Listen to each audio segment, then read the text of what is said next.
Good morning. You may have heard the story. There was a unknown person walking along a road, dirt road, and dropped a track on accident, presumably. Fast forward a little bit time later, missionaries in this country in Africa were going from village to village teaching the gospel, and they ran across an entire village that were basically all of them were Christians. And they got to talking to them, didn't know they existed, didn't know they were there. And come to find out, someone had, by chance, walked along the road and saw this tract laying on the ground, took it home, read through it, studied it, taught friends and neighbors, and they're all converted to Christ from a tract. Amazing. And it shows something that is a principle that I believe in wholeheartedly, that I'm trying to wrap my brain around. You know, you have those beliefs, right? You believe it, but you're not sure how it all works together. That God knows what's going on. He knows what's best. He knows how to put people in the right places at the right time. I've mentioned that I've thought that a lot in my own life. You're in a grocery store and you might ask the question, okay, am I here for a reason? And I don't believe that we're miraculously sent or anything like that. And I don't believe that we're going to have a tap on our shoulder and a whisper with God telling us to go somewhere like the Holy Spirit did Philip with the Ethiopian eunuch. But I believe that God can arrange things in His own way so that we can be in the right place at the right time. But this is a long-term perspective, and I was trying to think of a good illustration of what it means to really have a long-term perspective when it comes to evangelism. And you know, there's no better example than what God has done for you and me in our own lives. But yes, you were, because someone has taken the time to teach you, you were converted to Christ. But there was a story behind that one. There's a story behind that one of where that person came in contact with Christ, or how you came in contact with each other. It could be because of your parents, it could be because of a friend, but there's still a story. And it goes back beyond for a long, long time. So when God created us in the garden, He knew exactly what was going to happen. He knew how it was all going to play out. He knew that He was going to build His church. He knew that He was going to send His Son, Jesus, who would die for us so that He could purchase us as redeemed children of God. And He knew that you would also be involved in this. That's undoubted. And God has arranged and orchestrated so that you can come into contact with the truth, as I believe He will do with everyone who's looking for it. And so that's a long-term perspective, and that's something for us that's difficult to fathom. We might dare think of a generation or two ahead of us, beyond us, but we have no real capacity or ability to inform the next generation and tell them this is what you're going to do to make sure that my ideas happen and come to pass. We know how that works. It doesn't work very well. But God doesn't think in terms of a generation or two. He thinks in the terms of millennia and thousands of years. And it's all been orchestrating, I have no earthly idea how God can do any of it, but He does. There's plenty of ideas that are taught in the Bible, principles that teach us that. And that's the principle that I want to think about with the idea of organic evangelism. Now, please don't take this as I'm saying that this is the only thing that works or there's nothing else that we can do. There are many ways to approach evangelism. Some are quicker than others. And since I've been here, I've been trying to help all of us come on the same page about what organic evangelism is and how we can be a part of that in a slow, long-term, slow burn process that will continue to help us to grow and develop in a natural way, in a spiritually natural way, and in a way that is not overwhelming for anyone, and in a way that can be reproduced and duplicated. Because here's the thing: when we're talking about the different methods and myriads of ideas out there about how to do things, there are a lot of different things that work, but they all have weaknesses and strengths. And every method has a weakness and a strength, including the one I'm talking to you about.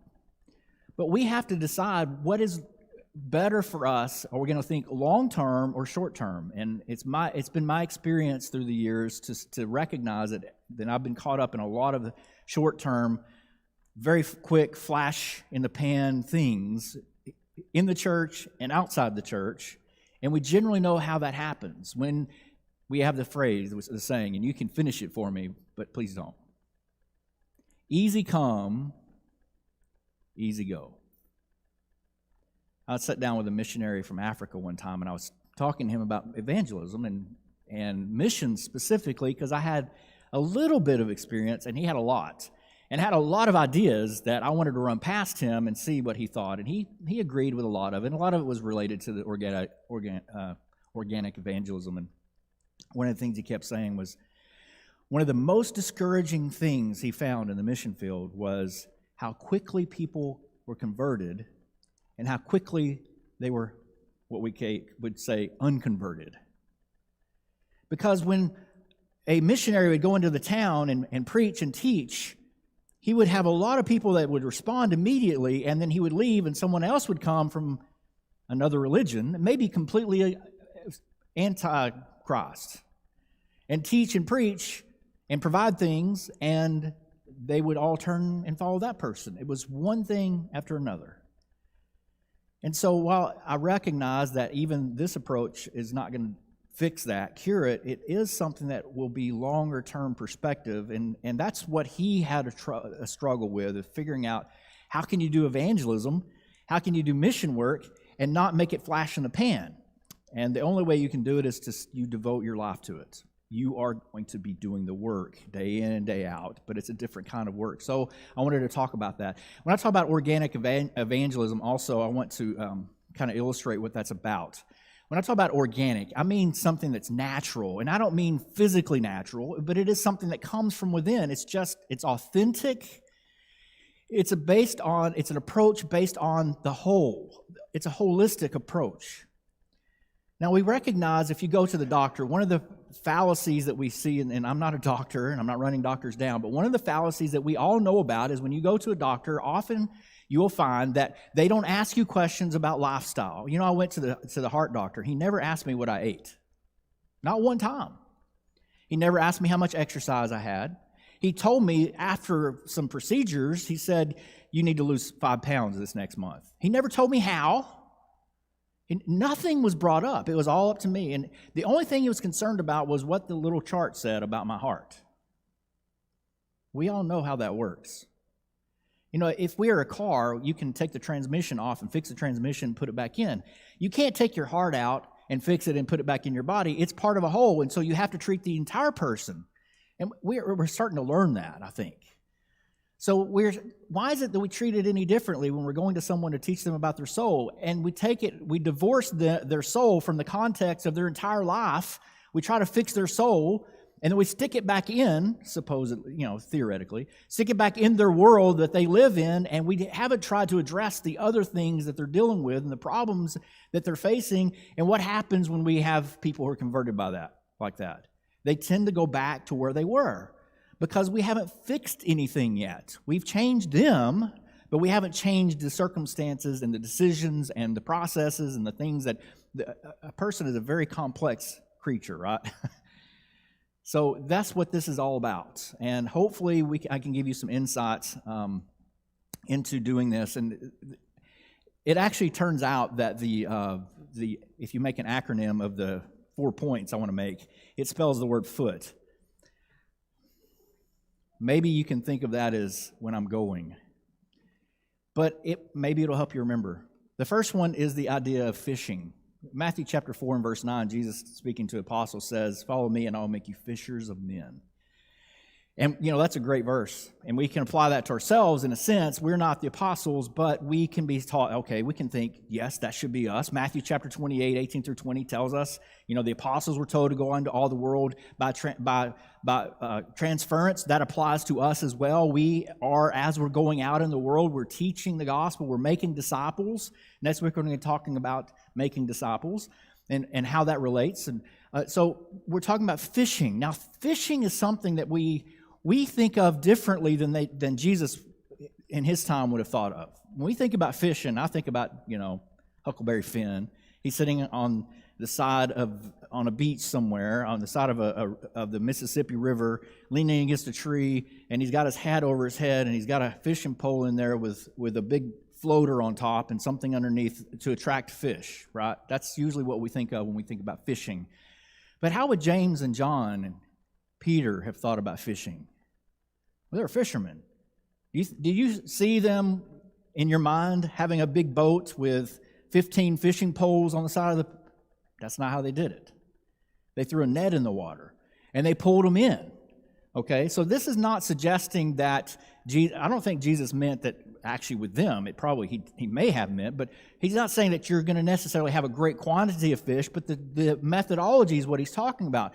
What does it take to be a fisherman? It takes strength because you're pulling in a big net. So you've got to be strong to be a fisherman. You've got to be able to know where to go to find the fish to begin with, right? Have you ever been fishing and never caught anything? I'm the best at not catching anything. I don't like to fish. I like to catch. So I don't go fishing anymore because I can't catch anything. But Jesus said, if you'll follow me, I'll make you fishers of men. And they abandoned their boats, their fishing businesses, and followed Jesus so they could learn how to do that very thing. And so he's teaching them how to cast broad nets. Oh, there's so many illustrations, so many ways. I thought about, what's the difference between a net with big holes in it versus the little holes? And how could we analyze that and think about that related to us? And maybe you can think through that about what that means, because if you have a smaller holes, that means you're going to catch more fish. But without getting into all that, just think about the idea that you're casting a net. But you got to know where to go. You got to have the strength to pull them in. You've got to have the wisdom to know how to do that. And after that, the analogy starts breaking apart, because no one is forced to become a Christian. And we're not suggesting that we just go out and rope people and lasso them, put them in the water. But I have to ask the question, if we are not learning how to become fishers of men, are we actually following Jesus? Because didn't he say, if you follow me, I will make you fishers of men? He did. So if we can't do that, then what's going on? Now, I'm not saying anyone here is not converted. And I'm also not saying that you're not fishing. But the question has to be asked, doesn't it mean that we should be getting better at catching people, so to speak? Doesn't it mean that we should improve in our wisdom in dealing with other people so that we know what it takes to go find the people, that we know what it takes to be able to bring them into the fold, so to speak? Well, this kind of gets into the beginning of this process, and we can't possibly hope to bring people to Christ if we're not out trying to bring people to Christ. And as a group, we have been learning how to do that. And we've been going through processes, and there are many, many methods, and there are many, many activities that we can be involved in. We're involved in quite a few things here already. But I want you to start thinking in the long term, instead of thinking, well, I sent out 3 cards this week and I haven't seen anybody converted yet. Of course you haven't. The whole process with the cards, for example, is not meant to convert someone. It can't. They're not getting the gospel by getting a card saying, welcome to the community. But is it part of the process? Absolutely, it can be part of the process. And it is part of our process here. We're looking at the long-term perspective of what it takes to get into the community and find people who are looking for God. And so we're learning how to do that. That's what is required. I believe that we can make steps to further learn and further grow. I think sometimes in the last couple of years, what we have done is what we all tend to do as humans is we find activities that we're involved in, and we kind of end up doing the things that feel the most comfortable to us, and we forget about the rest of the things that have to be a part of that, but that's part of the learning process. So maybe it's for us to challenge ourselves to think about, what would it take for me to become a fisher of men? Whatever that means in your mind. It probably doesn't mean that you're going to be out preaching on a street corner. But it might mean, what can I do to get into someone's life so that I can have an opportunity to share the gospel with them? The next one would be that we go out to bring in. If you look in chapter 13 of Acts, this is just a verse that is an example of what was going on. But in chapter 13, and in verse 14. It says, when they departed from Perga, they came to Antioch in Pisidia and went into the synagogue on the Sabbath day and sat down. Now they would go to the Sabbath, to the synagogues, they would go to the marketplaces. And the reason they would go to these places is not because God ordained that we go to the synagogues and the marketplaces in order to convert people. It's because that's where the people went. So they understood that when Jesus said, I'm going to make you fishers of men, that if they're going to cast a net, they need to find people that they can cast a net around. So they went to the marketplaces. They went to the synagogue. That's where Paul went everywhere he went. Why is that? Because there were people there. Not only were there people there, you see, in using wisdom, he went to the people who were most likely to be ready to listen to a lesson. People who are most willing to sit down and have a discussion about the Bible. There's nothing wrong with going to talking to atheists about God. But who is more willing to listen to you telling them and sharing your ideas about Jesus with them? Someone who's an atheist who doesn't believe in God, or someone who already believes in God? The answer is pretty obvious. Now, I'm not saying we desert those people. There are things that we can do, but, it's going to be even longer term.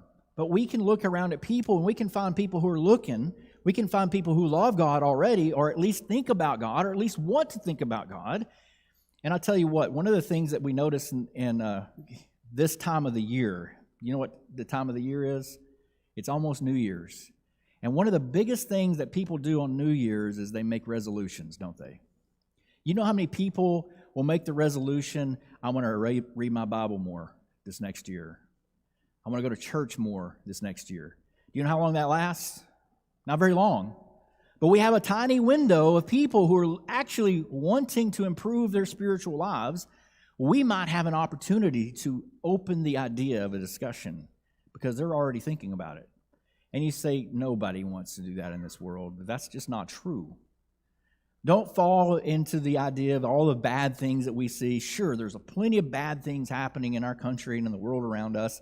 But I tell you what, there are a lot of people who want God in their lives. And the reason for that I know that, is because God has made us to be that way.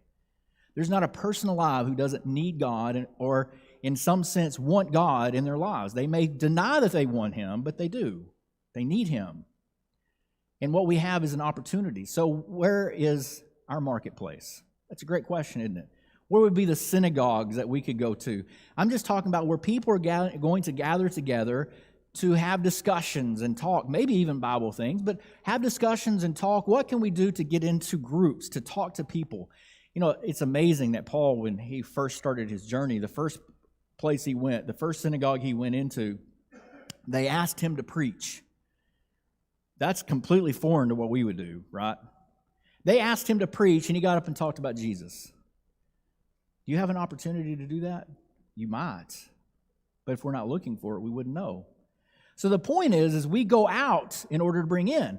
What we've done in America is we've built church buildings and sat back and said, well, door's right there. I actually was talking to an older gentleman when I was first starting my work.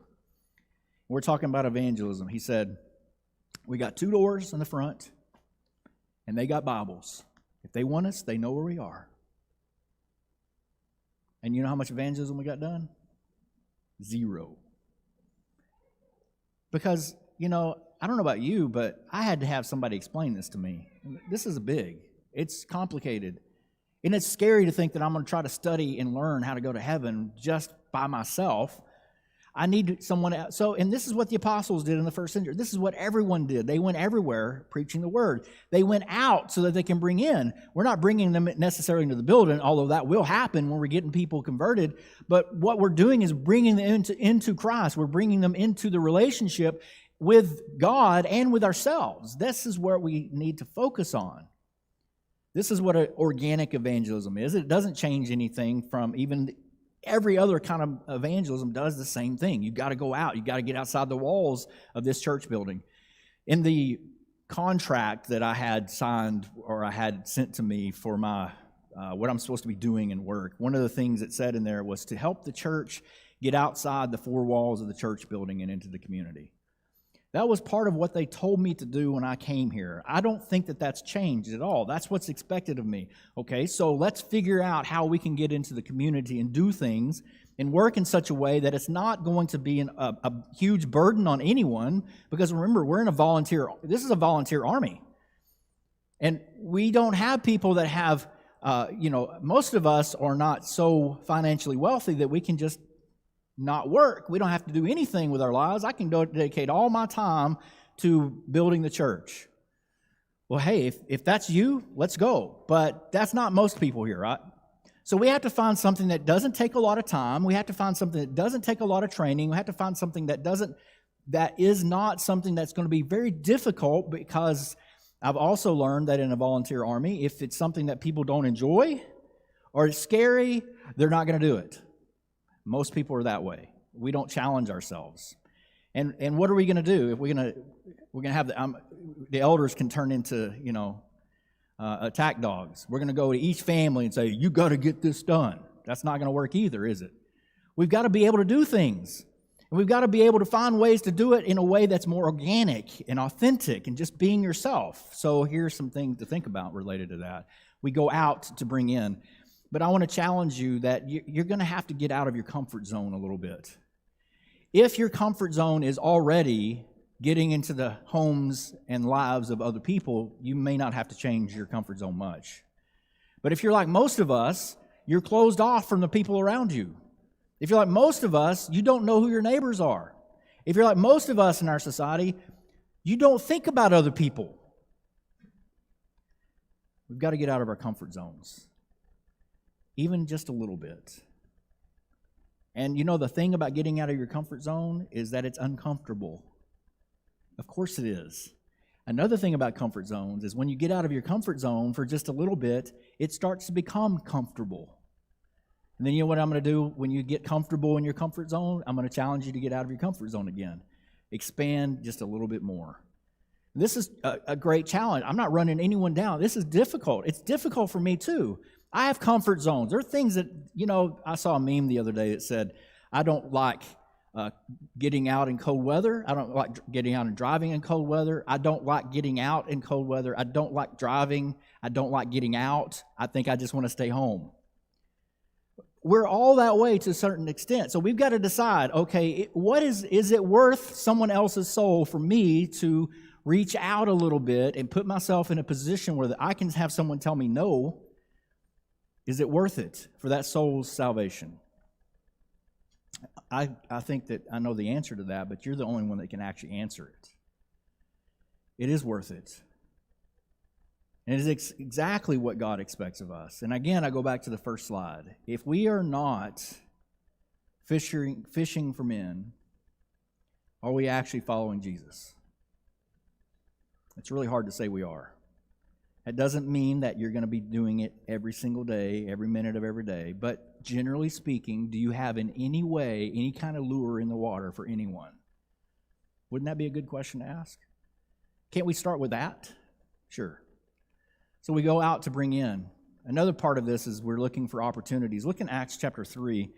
The thing about miracles, we can't do them. But if we look at the reason for them, we can copy the reasoning. In chapter 3, verses 1 through 6, it says, Peter and John went up together to the temple at the hour of prayer, the 9th hour.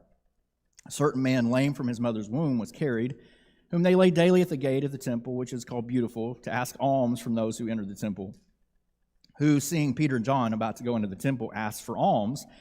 And fixing his eyes on him with John, Peter said, "Look at us." So he gave them his attention, expecting to receive something from them. And Peter said, "Silver and gold I do not have, but what I do have I give you. In the name of Jesus Christ of Nazareth, rise up and walk." Now, we all know this is a great miracle that happened.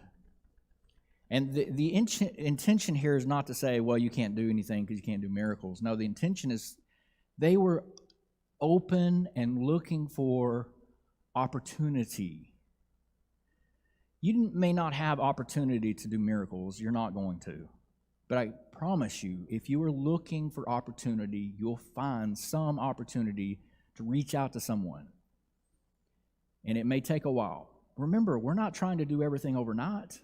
This is a long-term process. And it's okay if it takes a long time because it's supposed to. But if we will look around us, we will find opportunities, and we can find opportunities to do good to people. When we do good to other people, that's our quote-unquote miracle. You know, the evidence that you've been converted is not that you can go out and do miracles. We all know that.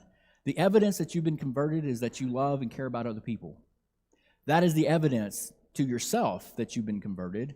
It's the evidence around us that you've been converted. How's that? Because Jesus said that we should love our neighbor as ourselves, that if you love me, you'll keep my commandments, that if we are thinking about what it is that we can do for other people, we love other people, this is a sign, and it says they will know you're Christians by your love.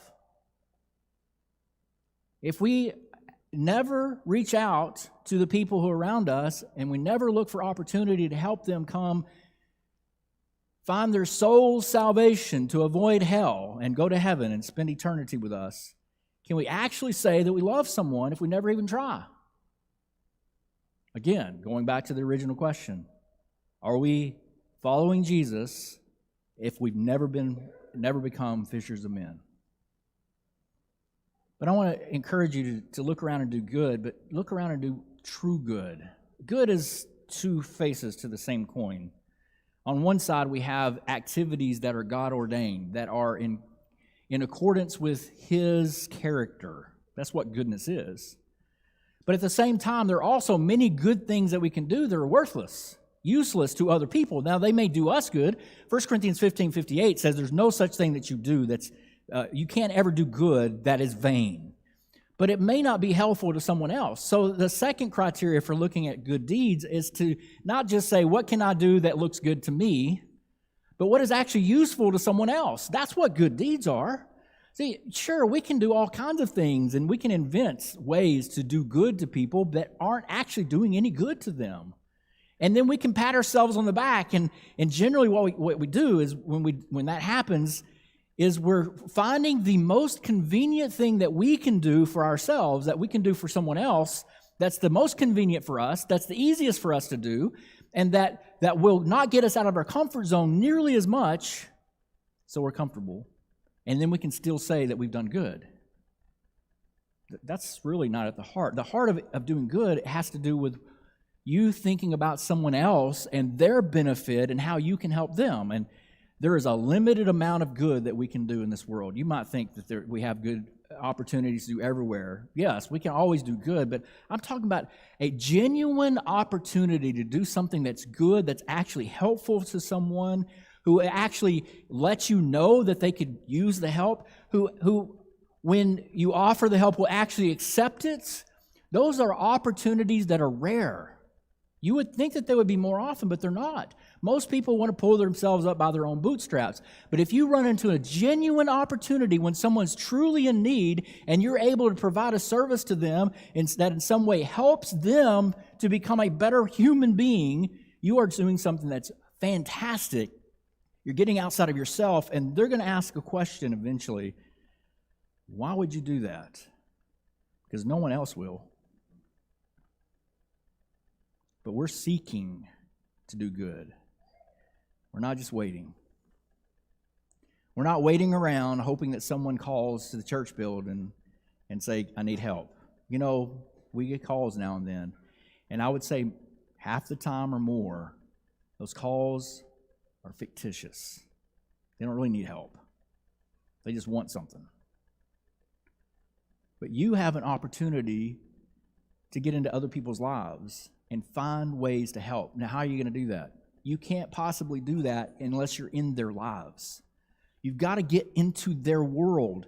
You've got to see who they are. You've got to be around, find out who their friends and who their family are. You've got to see the things that they're going through. But as I said before, and I'm not running anyone down, this is a problem I deal with too. All of us deal with the problem of being single-minded, single-focused on me and what I need to get done, and everyone else can solve their own problems. For the most part, that's how we live. But if we will take just an ounce, just a few minutes to get into someone else's lives, it might make a huge difference. I'm not talking about giving your whole life. Take a few minutes, get into someone's life, and find out more about them, building a friendship. You are seeking an opportunity to do good, and that's exactly what Jesus did. He went around doing good.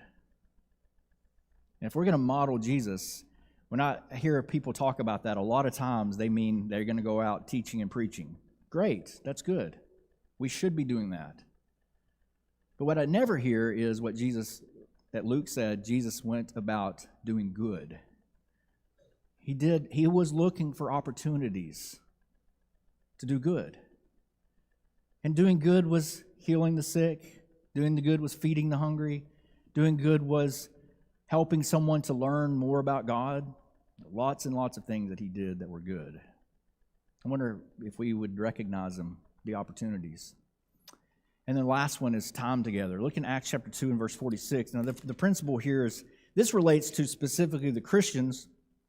It says in verse 46, continuing daily with one accord in the temple and breaking bread from house to house, they ate their food with gladness and simplicity of heart, praising God and having favor with all the people. And the Lord added to the church daily those who were being saved. A couple of things I want you to notice there is that they spent all of their time together. Now, I'm not saying that we all have to quit our jobs and spend time together. This was a unique circumstance in the church, definitely. There were people from out of town, out of many other countries that came here for the Passover and for Pentecost. And when they were here at Pentecost, they were converted. A lot of them, instead of going home, they stuck around so they could learn more.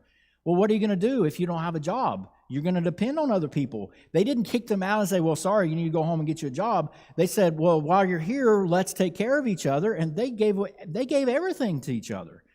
And this is what we have as a pattern. Now, what I'm looking at is the time that they spent together. It says daily with one accord. They spent time over and over again. I don't know if this means that every single person and every single Christian met together in every single place every single day. But the Christians were meeting together and doing things together daily. This was their pattern. They spent time together. That's the point. And I hesitate to say that because on one hand, I would hate for us to think, I've got to schedule something every day. On the other hand, I would hate to say, you shouldn't get together every day. If you want to get together every day, great. But here's the point. Spend time together. Now, if you apply that in principle to the people around you, you're going to actually make headway in getting into other people's lives, because it says in verse 47, praising God and having favor with all the people. And verse 46, verse 47, praising God and having favor with all the people. That's what I want to look at. Having favor with all the people. You mean to tell me there's a time in the church where all the people in the community liked the Christians?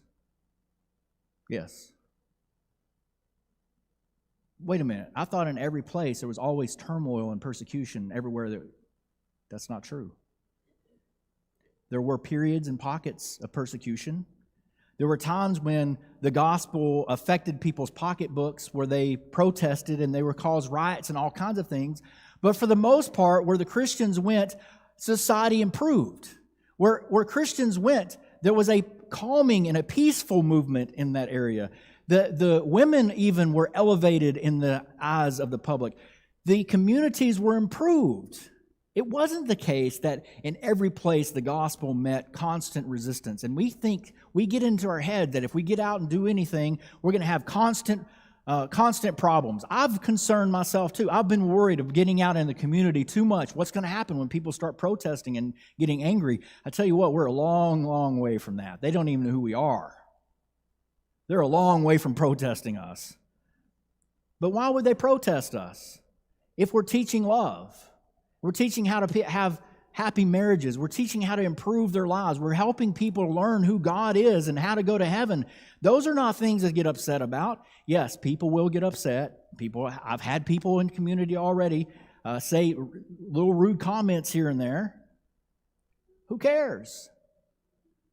The people went about doing good, and they had favor with all the people in the community. Imagine that for a second. Our purpose is not to go into the community and have them like the Church of Christ. But if you're getting into the life of your neighbor and you're helping that person, and you're finding good opportunities to do good in the community around you, do you think people react positively or negatively to that? Positively. And if they don't, something is wrong. It's either in our approach or it's in their heart. And either way, there's nothing we can do about their hearts. And this is bringing up the idea of time together, about investing it versus spending it. This is just a technical term. It's a judgment call. But you know the difference between spending money and investing money. And you know the difference between spending time and investing time with someone. Investment of time implies purpose. You may go to a friend's house and play games. You may go to a funeral that they're having. You have no idea who the person is that died, but you know the person who's going. You're investing in them, and you're hoping by doing that to build a relationship with them. You're not doing it so that you can get something from them. You're doing it so that you can get into their lives, so that you can find opportunity to help them even further in their lives. When you are a person who's going around doing what Jesus did, I'm going around doing good, I'm looking for opportunities to serve people and to love people and to show compassion and mercy to them, I'm going to have an opportunity to teach them about Jesus. If you're not going around showing compassion and mercy to people, not going around doing good, all you're doing is running around hoping that you find someone who happens to be looking for God at the specific time you're looking for them. And the odds are very, very slim that you're going to find them that way.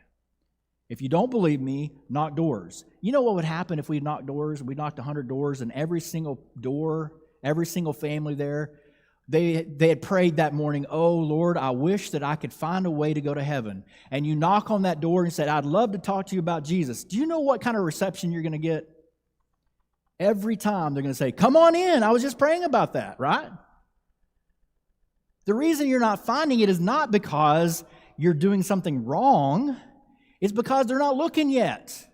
So you get into their lives and you do good and you build relationships, and when the opportunity arises and they're going to bring it up, they will bring it up. If you're friends with them, if you're close to them, they will bring up their problems. People love to talk about their problems to close friends. When they bring up their problems, that is the absolute perfect time to teach them, because any problem they bring up, you can show a way that the Bible teaches and addresses it. And then they start relying on God. That's not difficult. What's difficult about that is it takes time, and it takes a little bit of effort. But it's a whole lot better than just throwing mud against a wall and seeing what sticks. And it's a whole lot more joyful for you, a whole lot less stressful, a whole lot less scary. When I talk about to myself, and I give myself the pep talks about how I'm going to evangelize, that's what I say. I'm looking for friends. There's nothing wrong with that. I'm looking for friends. And what happens when you have friends in your life? More friends, even more joy. Think about those things this morning. Hopefully this has been an encouragement to you, to give you an overview, give you ideas for what we can do in the communities. And that's why it's very difficult for us to zoom in on specific things, because I can do specific things that you may not do. You're going to do specific things that I can't do. I won't have opportunities like you do. But all of us can get into the lives of other people. And we start thinking that way.